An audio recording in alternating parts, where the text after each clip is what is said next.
मैं हूं आलिया और आप देख रहे हैं breaking barriers with Alia Shah. Welcome to my show. Hasan Nisar sahab के एक शेर से ही अपने प्रोग्राम का आज आगाज़ किए लेते हैं। वो कहते हैं कि शहर आसेब में आंखें ही नहीं हैं काफ़ी, शहर आसेब में आंखें ही नहीं हैं काफ़ी, उल्टा लटकोगे तो सीधा दिखाई देगा। तो इस शेर का मेरे प्रोग्राम से आज के टॉपिक से कोई सवाल नहीं है, कोई ताल्लुक़ नहीं है, बल्कि ये वैसे ही कभी कभी प्रोग्राम का आगाज़ जो है शेर व शायरी से भी कर देना चाहिए।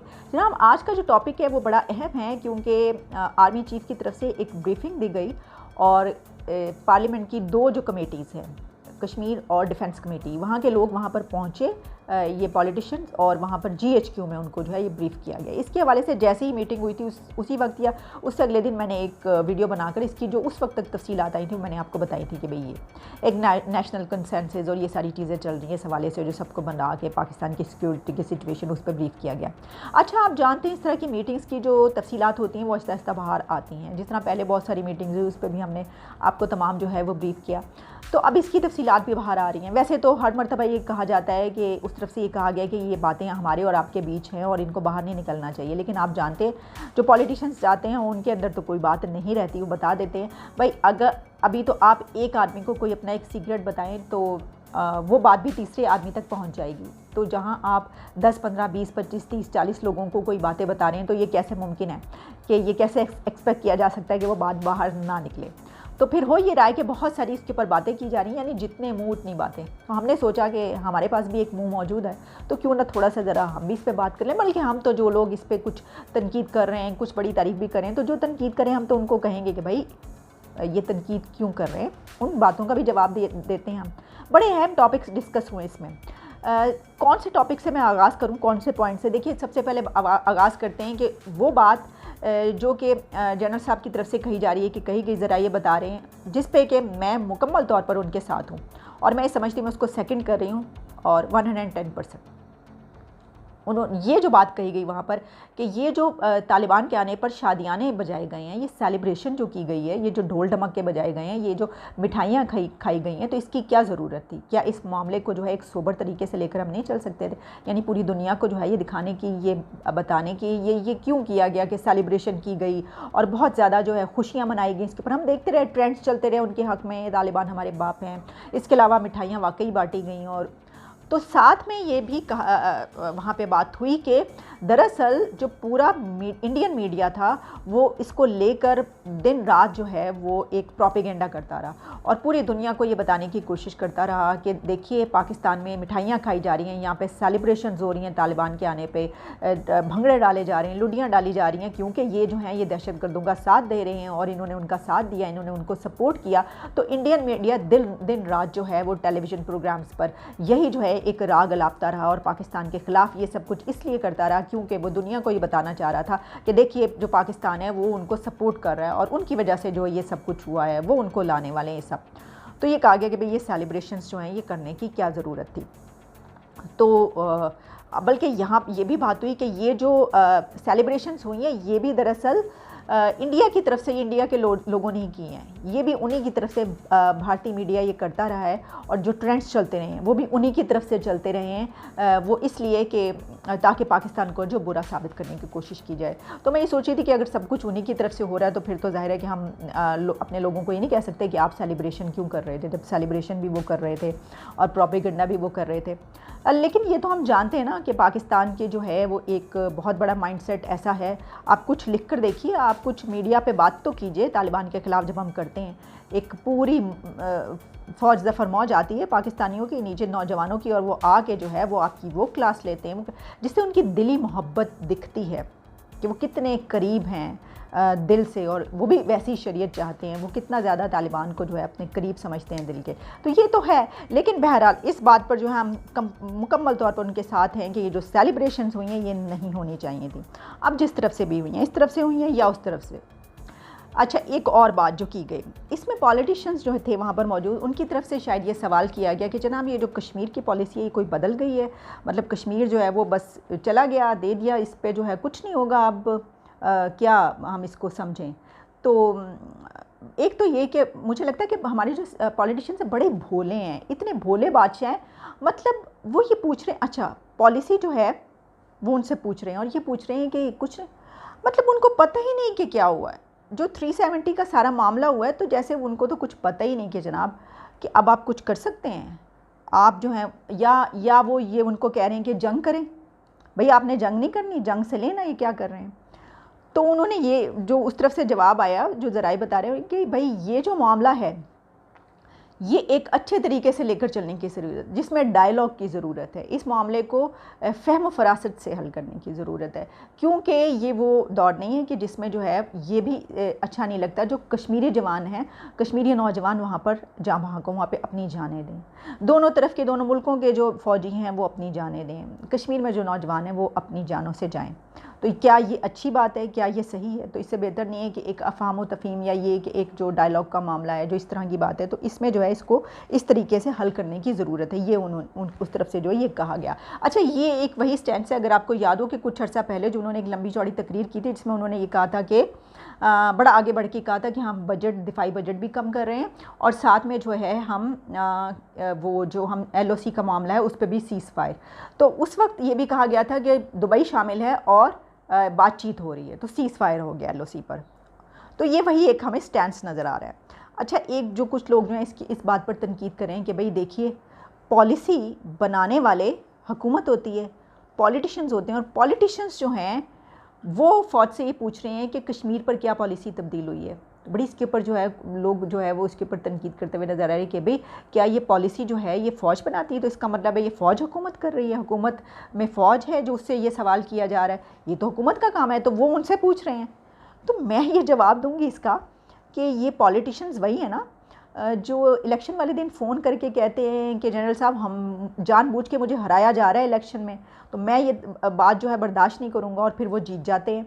और फिर ये वही है ना जो मुख्तलिफ़ जगहों पर वक्फे वक्फे से जाके, कभी घर पर, कभी दफ्तरों में, कभी इदारों के अंदर जाके कहते हैं कि जी हमारी थोड़ा हाथ हौला रखा जाए, हमारे लिए जो है ये वाला कोना खाली किया जाए, हमें जो है ये वाला ऑप्शन दिया जाए, हमें जो है इस तरह किया जाए, बाहर जाने दिया जाए, बाहर से वापस आने दिया जाए, हमारे लिए क्या सोचा है। ये सब वही लोग नहीं हैं। तो जब आप इस हद तक जो है वो माशाल्लाह पॉलिश करने में एक्सपर्ट होंगे, तो फिर पॉलिसीज़ आप बनाने के बजाय आपको ही पूछनी पड़ेंगी ना दूसरों से कि पॉलिसी क्या है, हमें बता दें सरकार। तो वही बात हुई। तो इसमें तनकीद करने वाली जो है वो क्या बात है, क्या हम जानते नहीं हैं? अच्छा जी, चलें एक और बात जो बहुत अहम बात है, अगले टॉपिक्स की तरफ बढ़ते हैं। काफ़ी अहम टॉपिक्स पे डिस्कशन हुई है। तो एक और जो अहम टॉपिक पे बात हुई वो ये थी कि सियासतदानों को ये कहा गया कि ये जो आप आपस में लड़ाई झगड़ा करते हैं तो ये अच्छे तरीके से भी मामलात फ़हम फरासत से भी हल हो सकते हैं। यानी ये कि जो सियासी पार्टियां धींगा मुश्ती करती रहती हैं और एक दूसरे के ख़िलाफ़ जो है जो बयाना जो सब कुछ होता रहता है, तो वही एक बात इस पे भी मुझे वही कहना पड़ेगा कि भाई जब आप अपने मामलात लेकर जाएंगे वहाँ पर, उनसे सब कुछ पूछेंगे, तो फिर उस तरफ से भी आपको हिदायत दी जा सकती हैं। हेड ऑफ़ द स्टेट समझ लीजिए, चलिए हेड ऑफ़ द हाउस समझ लीजिए, क्योंकि हेड ऑफ़ द स्टेट अगर बिल्कुल खामोश होता है, कोई इख्तियारात नहीं होते, तो फिर ज़ाहिर है कि दूसरी तरफ से। लेकिन ये कहने का शायद ये मामला था, कहा गया कि जी ये जो हुकूमत है उसको 5 साल जो है वो मुकम्मल करने दिए जाए, इमरान खान साहब की जो हुकूमत है। और फिर जो EVM का मामला है वो भी, जो वोटिंग मशीन का मामला है, उसको जो है वो एक्सेप्ट किया जाए, और अगर एग्री नहीं करते तो फिर हुकूमत से बात की जाए कि भी क्या ये मामला है। तो खान साहब जो हैं वो, उनकी मुकम्मल ये ख्वाहिश और कोशिश है कि EVM वोटिंग मशीन्स आ जाए और उनके ज़रिए जो है ये हो। तो वैसे तो मैं ये सोच रही थी कि मतलब ये अगर इसका जो लोग ये लुबे लुबाब निकाल रहे हैं कि जी दरअसल ये कहा गया है कि इमरान खान की हुकूमत को जो है वो गिराने की कोशिश ना की जाए, यानी जो अक्सर बातें होती रहती हैं, इन हाउस चेंज लाया जाए, तकरीरें होती हैं, जलसे होते हैं, उसमें खूब दबाव डाला जाता है। और इमरान जो प्राइम मिनिस्टर ने कई मरतबा ये कह चुके हैं कि तमाम जो अपोजिशन है वो अपनी भरपूर कोशिश कर चुकी है और फ़ौज के पीछे पड़ी हुई है कि किसी तरीके से जो है मेरी हुकूमत गिराई जाए। तो शायद ये जो है ये बातें उसके जवाब में कही गई हो कि भाई हमारे पीछे ना पड़े, हम क्या करें, आप जो हैं वो खुद उसको हुकूमत को चलने दें 5 साल। क्यों? तो मैं सोच रही थी कि वैसे पाकिस्तान की तारीख़ में कोई हुकूमत है ऐसी जो अपोजिशन ने गिराई हो? अपोजिशन में इतनी ताकत है, इस जोगी अपोजिशन हमारी होती है। अभी की जो अपोजिशन किस जोगी है वो तो मैं at the end of the programme बात करूँगी, लेकिन मैं वैसे बात कर रही हूँ कि मैं सोच रही थी कि कौन सी हुकूमत है। तो अगर हम देखें तो बेनज़ीर भुट्टो साहिबा की हुकूमत नवाज़ शरीफ साहब के दौर में जो है वो गिराई गई, गिराने की कोशिश की गई, जिसमें कि उनका बड़ा हाथ था। लेकिन ये याद रखिए कि वो जो हुकूमत थी उसमें सिर्फ नवाज शरीफ ने कोशिश नहीं की थी, उसमें इदारों की जानिब से भी भरपूर एजेंसीज़ जो थी, एजेंसीज़ का पूरा हाथ था, और साथ में गुलाम इसाक खान साहब भी मौजूद थे उस वक्त। तो मुझे तो नहीं लगता कि आज तक कोई हुकूमत अपोजिशन गिरा पाई हो, ऐसे ही नज़र आता है। लेकिन बहरहाल इतनी अपोजिशन हमारी तगड़ी हो तो क्या ही बात है, अगर इतनी जमहूरियत इतनी तगड़ी हो जाए कि अपोजिशन हुकूमतों को गिरा सके। तो क्योंकि जो कुछ करना पड़ता है हुकूमतों को गिराने के लिए, उस सब के लिए जो है वो सब कुछ जगह बनाने में बहुत सारी चीज़ों की और लोगों की ज़रूरत पड़ती है। तो ये बात की गई। अच्छा, एक और बात जो की गई बड़ी दिलचस्प बात है, वो ये थी कि वहाँ पर के जो ये पानामा का मामला, इसका तो हमसे कोई ताल्लुक़ ही नहीं। पानामा के मामले का हमसे क्या ताल्लुक़, आप क्यों घसीट रहे हैं भाई? इसकी वजह ये है कि वो जो है पाकिस्तान के इदारे, यानी ये कि पाकिस्तान की अदालतें, उनका फ़ैसला था, और जो है ये अदालतों ने जो है जो फ़ैसला किया उसके मुताबिक ज़ाहिर है फिर वो बाहर चले गए और जो नाअहल हो गए और ये सब कुछ हुआ। तो बिल्कुल मैं कहती हूँ बिल्कुल 110% ठीक है, क्योंकि हम जानते नहीं हैं पाकिस्तान की अदालतें कितनी ज़बरदस्त और कितनी आज़ाद अदालतें हैं। इतनी आज़ाद अदालतें, इतने इख्तियारात उनके पास हैं जो कि सिर्फ मेरिट पर फ़ैसले करती हैं, इंसाफ के फ़ैसले होते हैं हमेशा। तो फिर ज़ाहिर है कि फिर हम ये क्यों कहें कि कोई इसमें शामिल था पानामा में, वो अदालतों ने। और फिर अगर हम नैब ने सारे केसेस चलाए तो नैब ने जो है उनकी सारी केसेस सामने ला कर रखे। हम जानते हैं नैब कितना आज़ाद और बाइख्तियार इदारा है हमारा पाकिस्तान का, और उनके जो चीफ़ हैं वो कितने ज़बरदस्त कैरेक्टर के मालिक है। तो फिर ये सब कुछ जब है तो फिर हमें जो हुकूमत ये कह रही है, तो बल्कि हुकूमत क्या, सॉरी अपोजिशन जो कह रही है, बल्कि अपोजिशन ने तो कहा ही नहीं। गुफ्तगू ये की जा रही है कि जी, ये तनकीद की जा रही है कि वहाँ पे जो अपोजिशन बैठी थी, तो जब ये कहा गया कि पानामा से हमारा कोई ताल्लुक़ नहीं, तो अपोजिशन ने इसके ऊपर मुंह खोल के, जिस तरह टेलीविज़न चैनल्स पे प्रोग्राम्स में आकर तो माइक तोड़ देने की हद तक, खिड़की तोड़ प्रोग्राम करते हैं ना, जिसमें ये तकरीरें देख लें, जलसे देख लें, आप टेलीविज़न के प्रोग्राम्स देख लें, उसमें अपोजिशन की तरफ से क्या नैरेटिव अपनाया गया, अभी तक अपनाया जाता है हमेशा कि जनाब इस हुकूमत को लाने वाली फ़ौज है, इस हुकूमत को बनाने वाला इदारा है, हमें निकालने वाले ये हैं, नाअहल को लाने वाले ये हैं, ये सिलेक्टेड हैं, जिसने सिलेक्ट किया उनका नाम लिया जाता है। दिन रात जो है वो एक यही राग लापा जाता है। लेकिन तनकीद ये हो रही है कि जो वहाँ पे अपोजिशन के लोग मौजूद थे उनकी चूं नहीं निकली, वो चुप साध के बैठे रहे और उन्होंने बड़े आराम से ये बात सुनी। और जो वो तकरीरें और भाषण वहाँ पे देते हैं, वहाँ पे किसी ने कोई भाषण नहीं दिया। तो मैं ये तकरीर तनकीद करने वालों को कह रही हूँ कि आप ऐसे ही बेचारों के पीछे पड़ गए हैं, उनकी क्या मजाल है कि वो कोई बात करें, और फिर ये कि बात करेंगे तो फिर उसके अपने लिए उन्हें कहीं कोने खुदरे में जाके कुछ देर के बाद डायलॉग भी करना पड़ेगा। फिर ये मुख्तलिफ़ जगहों पर जो है वो जाके मेल मिलाप भी होता है, फिर अपने लिए बहुत सारे ऑप्शंस भी जो हैं वो मांगे जाते हैं, बड़ी जो है फरमाइशें भी तो फिर जाती हैं ना कि ये कर दें, अब तो ये हो गया भाई, ये कर। जैसे कि इमरान खान कह रहे हैं कि हुकूमत गिराने के लिए सर तोड़ की बाजी लगा रहे हैं और जनरल साहब से कह रहे हैं, तो वो अपोजिशन ऐसा काम करती है जो अपने पैरों पर खड़ी हो। तो पाकिस्तान में आप शुरू से लेकर अब तक तो देख लें ना, तो इस सिचुएशन में मैं ये सोच रही हूँ कि वो बेचारे कैसे कहते हैं उनको। वैसे ही सोचने की बात है कि उन्होंने कहा नहीं, वाकई ये नहीं कहा कि जो वो बाकी ये नैरेटिव अपनाते हैं वहाँ पे वो चुप करके बैठ गए। अच्छा, ये सारे मामला जो हैं ये बड़े अहम मामला हैं, इसके ऊपर हुआ। फिर जनाब एक अहम मामला जो कि उनकी एक्सटेंशन का मामला, उसके वो भी डिस्कस हुआ और ये बताया गया कि जो एक्सटेंशन है वो अपनी मर्ज़ी से ली और उन्हीं की ख्वाहिश थी और उन्होंने अपनी मर्ज़ी से जो है ये एक्सटेंशन ली है। ये ज़राए बता रहे हैं, लोग जो हैं ये बात कर रहे हैं। तो क्योंकि उस वक्त जो है वो ये बातें सामने आ रही थी, मुझे याद है कि जो एक्सटेंशन है वो इमरान खान साहब ने दी है। इमरान खान साहब खुद चाहते थे कि जनरल बाजवा को एक्सटेंशन दें, लिहाजा हुकूमत की तरफ से दी गई है। मुझे याद है कि उस वक्त मैंने बड़ी इसके ऊपर आर्टिकल्स भी लिखे। मैं उस वक्त जर्मनी में थी, डोइचे वेले के साथ काम करी थी, उसी वक्त ये वाली खबर आई थी, तो इसके ऊपर बड़े मैंने आर्टिकल्स भी काफ़ी लिखा गया था कि एक तरफ ये इमरान खान साहब कह रहे थे कि उन्होंने दी है और दूसरी तरफ एक और बात कही जा रही थी कि नहीं उन्होंने ली है। वैसे तो मैं ये समझती हूँ कि किसी हुक्मरान की इतनी मजाल नहीं है कि अगर कोई आर्मी चीफ़ ये चाहे कि नहीं उसने एक्सटेंशन नहीं लेनी और वो ज़बरदस्ती कहे कि नहीं मैं तुम्हें एक्सटेंशन दूंगा, इतनी तो मजाल नहीं है, ज़बरदस्ती तो नहीं रखा जा सकता। तो जाहिर है कि कोई भी जब ऐसी एक्सटेंशन होती है तो उसके पीछे जो एक्सटेंशन जिसकी होती है उसकी अपनी ख्वाहिश मौजूद होती है। फिर मैं सोच रही थी कि अभी तक पाकिस्तान में कोई हैं ऐसे आर्मी चीफ़ जिन्होंने एक्सटेंशन ना ली हो। मेरा ख्याल इक्का दुक्का मिलेंगे, बाकी सभी जो है वो एक्सटेंशन लेते हैं, हमेशा ही एक्सटेंशन ली जाती है। तो अगर हुकूमत जो है इसके ऊपर राज़ी हो जाए और सेम पेज पर हो तो इसमें ये कोई बड़ी बात तो नहीं एक्सटेंशन होना। लिहाजा अच्छा, उन्होंने ये बताया कि उन्होंने एक्सटेंशन क्यों ली, ये बड़ी बात है। उन्होंने ये उस तरफ से एक बात सामने आ रही है, ज़रा ये बताने कि उस मीटिंग में ये बात हुई है कि एक्सटेंशन दरअसल इसलिए हुई है क्योंकि जो पाकिस्तान की इस वक्त हालात थे, जो सिक्योरिटी की सिचुएशन थी, जो पाकिस्तान के borders, India borders, Afghanistan borders, वहाँ पे जो कुछ चल रहा था, तो इस वजह से कि ये वाले मामला जो हैं वो अपने हाथ में रखे और उनको हल करके जो है वो यहाँ से जाएँ। तो उस वक्त सिचुएशन ऐसी खौफनाक क्रिएट हो रही थी। ज़ाहिर है वो स्ट्रेटेजिक डेप्थ जो है वो तो ऐसे इदारों के पास होती है, हम तो नहीं जानते, उनको पता होता है क्या होने जा रहा है आगे। तो क्योंकि ये सब कुछ होने जा रहा था तो इस वजह से उन्होंने सोचा कि ये बॉर्डर्स पे ये मसाइल हैं तो इनको हल करके जो आगे जाया जाए। अच्छा, जो लोग ये तनकीद करें कि भाई क्या इनके बाद अगर जो आता अगर ये चले जाते तो उसको ना मालूम होता, वो ये सब नहीं कर सकता था, क्या वो कोई ना है आर्मी चीफ? भाई ऐसी बात जो है वो नहीं है। बात ये है कि ज़ाहिर है कि वो पहले से मौजूद थे और जो बंदा पहले से होता है उसको सारी चीज़ों का इल्म होता है। तो वैसे तो फ़ैसले जो हैं वो इदारों के होते हैं, स्ट्रेटजीज़ जो होती हैं वो तो इदारों की बनती हैं। किसी एक यही सुना है हमने, चाहे अमेरिका का हो या पाकिस्तान, पूरी दुनिया में, कि फ़ैसले जो होते हैं वो तो इदारे ही करते हैं, इस तरह की स्ट्रेटजीज़ भी इदारे ही बनाते हैं। इस सारी मीटिंग से एक चीज़ जो है बहुत वाज़ी हो रही है और वो ये है कि सेम पेज है, सेम पेज नज़र आ रहा है। हुकूमत और इस्टेब्लिशमेंट बिल्कुल सेम पेज पे नज़र आ रही है। और फिर ये जो बात की गई कि भाई हुकूमत को जो है वो चलने दिया जाए 5 साल, और ये तो मैं ये सोच रही थी कि अगर इमरान खान साहब जो हैं वो असम्बलियाँ तोड़ देते हैं, फ़र्ज़ कीजिए, तो जो एक्सटेंशन का मामला था वो टेन्योर ख़त्म हो रहा है कोई नवंबर आई थिंक 2022 में, 1 साल अभी जो है 1 साल से ज़्यादा पड़ा है।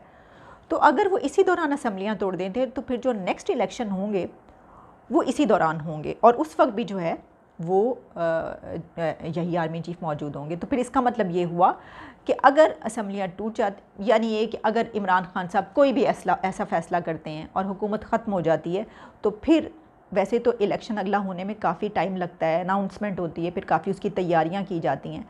तो क्या वो ये कर सकते हैं कि उनके होते हुए ही इलेक्शन जो हैं वो भी हो जाएँ? तो ये तो अब होगा मामला तो पता चलेगा क्या होता है। लेकिन ऑपोजिशन जो है वो पूरी तैयारी पकड़ ले इस दफ़ा। ईवीएम वोटिंग मशीन्स जो हैं वो तो वो मंगवा के रहेंगे। और पिछली दफ़ा क्या हेल्ड हुआ था, कुछ हो गया था ना, इसकी वजह से अपोजिशन ने इल्ज़ाम लगाया था कि ये जो 1.5-2 घंटे ये बंद करके जो है ये दरअसल इनको जिताने के लिए वोटिंग करवाई गई है। तो वो जो है वैसे तो ये भी कहते हैं लोग, कहने वाले, कि ज़रा सा कोई आप 20% भी ज़रा सा आप कुछ इधर उधर कर देंगे तो उससे भी जो है वो इतना बड़ा वोट जो है वो हासिल किया जा सकता है कि कोई भी जीत सकता। तो ये सारी सिचुएशन जो है वो चल रही है। लेकिन इस वक्त ऑपोजिशन के लिए मैंने आपको कहा था कि मैं प्रोग्राम के एंड में इस वक्त की ऑपोजिशन के लिए, वैसे तो मैं ये कहूँगी कि उनको चाहिए कि वो किसी टेबल मेज़ के नीचे छुप जाया करें, वो कोई खंबे के पीछे छुप जाएँ, चुल्लू भर जो है वो मतलब पूरी की पूरी कितनी जमातें इस वक्त मौजूद हैं सब के सब इकट्ठे हो के भी अपने किरदार, अपने अमाल की वजह से उस जगह पर हैं जहाँ पर वो एक बात मुंह से नहीं निकाल सकते। इसकी वजह ये है कि ये सब के सब जो है ना पॉलिश करने में बेइंतहा माहिर हैं और अपनी जब फ़िक्र पड़ती है, जब अपनी कोई चॉइस होती है और कुछ लेना होता है तो फटाफट जो है वो बैक डोर से पहुँच जाते हैं। तो फिर ये मुंह ज़ुबान कैसे खोल सकते हैं।